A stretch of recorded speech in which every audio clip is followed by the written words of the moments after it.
Champlain.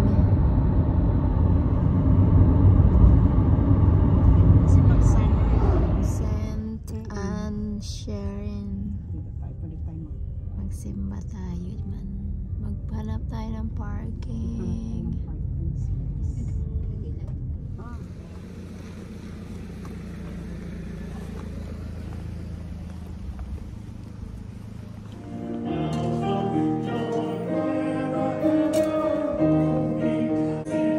Kabeshi, nandito kami sa Saint Anne Sharon sa so ayun mga napasok natin Grand Isles na una Hamilton Grand Isles Albert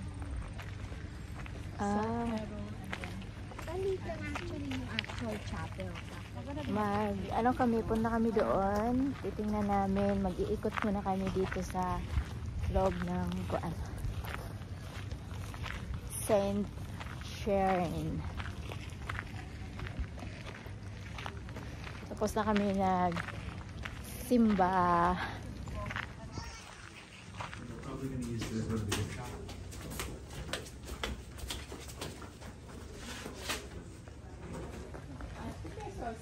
Visitors Gift Center. Ito kami doon sa may statue. Signal.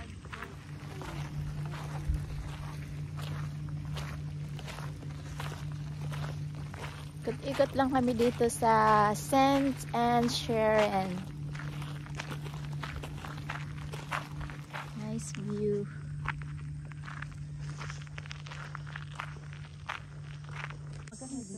Pababa kami na. Magkain kami. Donation. Really good on a hamburger, by the way. Doon, oh. Yummy. Big old slice from the garden. Hamburger sa kanya. Sa akin ito lang. Yan. Hangain na sila, oh. Wala si father nandyan. Ganda dito, mga kabeshi. Tabi ng lake.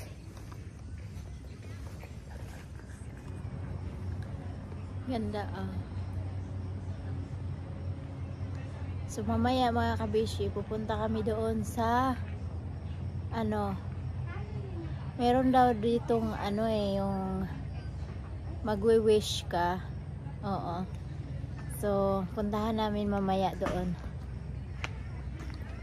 Kasi magwi-wish ako eh.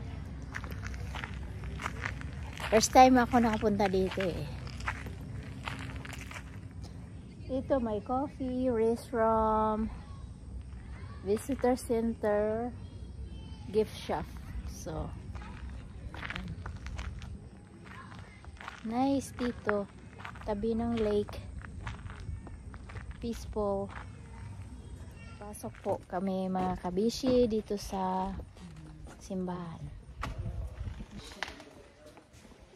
Ayan. Ito pala kung pwede kang mag-wish dito. Ayan. Kami kanina nag-pray kasi meron dyan pwede kang mag-wish dyan. Saint Anne's Shrine. Ngayon magpunta kami doon sa tabi ng lake.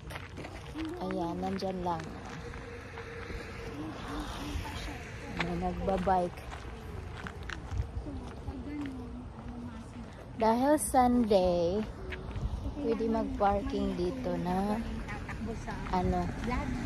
dyan sa mga mga ganyan.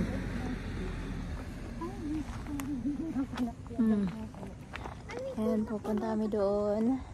Ganda ng lake.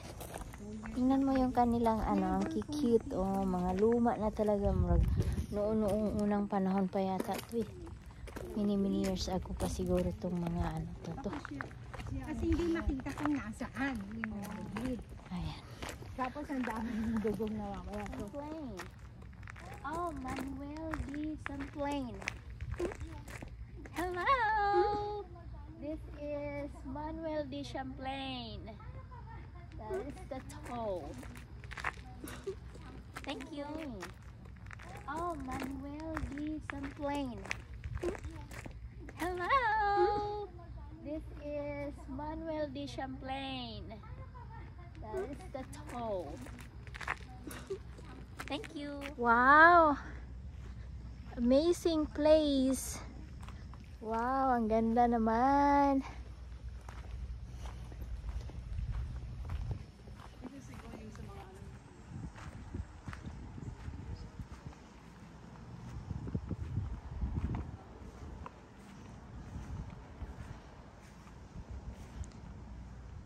Ano tong mga cross na ganito? Unsa ni Siza? Oo. Ano to na mga ganito? Station of the Cross. Station of the Cross pala. Station of the Cross. Yan. Kaya nag-ano siya.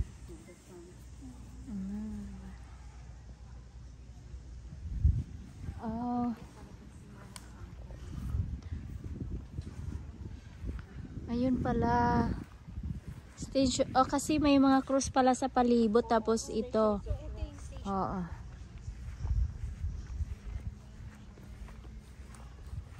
Kaya pala nag-pray yun siya.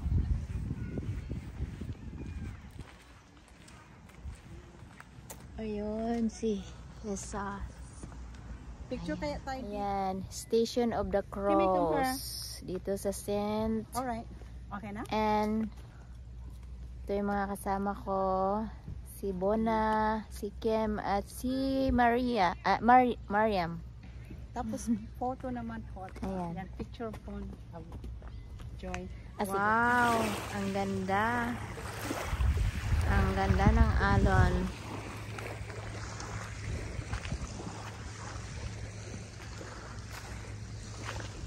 Sarap ng hangin. We are, what is this called? Saan? Now you want on? Saint Hi, and Ken. Sharon.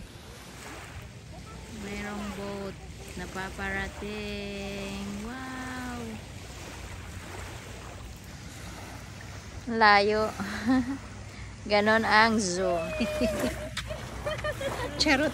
Ano charot?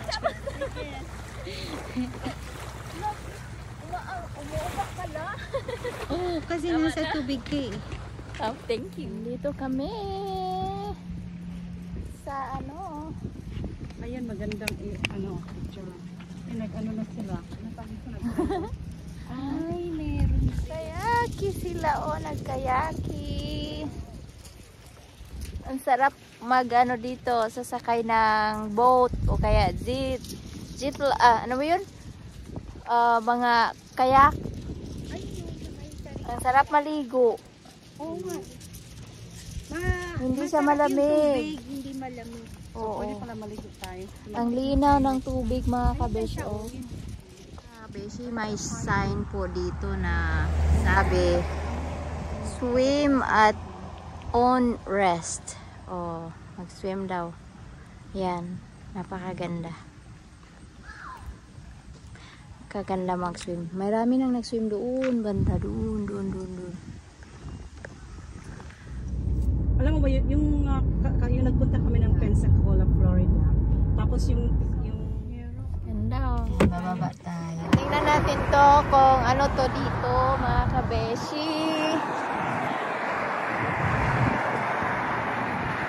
Ito po ay Historical Lake Samuel de Champlain. Wow. So, ito po yung Samuel de Champlain na lake, mga kabes. Ating basahin. Ayan po. Those islands were first seen by a European in 1609 when Samuel de Champlain explored the lake, which bears his name and claimed them for the King of France. Ceded in 1763 to Britain, they became part of the Royal Colony of New York. After 1776, several American Revolutionary heroes received land grants here, and 2 islands were so named in 1783. This area joined the Free and Independent Republic of the Vermont. Here is history and legend of the famous Allen's family, the Grace Mountain Boys, Roger Rangers, and many others. Wow, that's a history of this Champlain Lake.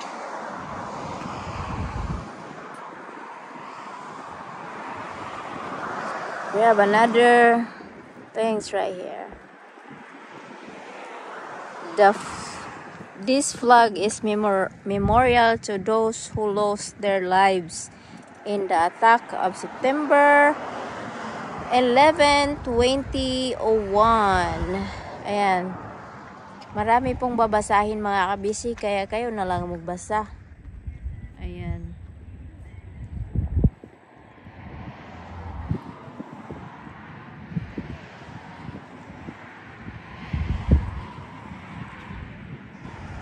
At yan po ang flag ng lake. Wow, ang ganda. Super ganda po. At parang magpo-foliage na talaga. Kung makikita nyo doon banda mga kabesi, ay hindi po masyadong maano. But ayan, ay naka-zoom na po iyan. Ayan po, nag-change na po yung kulay. Ano pala ngayon? August 25 pala ngayon, 2024. So, medyo nag-change na yung kulay, oh. Makikita dito, talaga namang nakikita yung kulay na parang nag-change na yung mga dahon. But, super ganda, relaxing. Ayan po ako. Yan, marami pong nag-stop over. So, para makita ang napakagandang tanawin dito sa lake. Nasira na po yung flag sa dulo. Yeah. Alright. How do you like the area?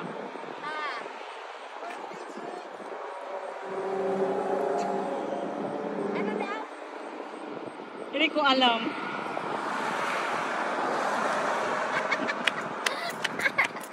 Makulit. Meron din doon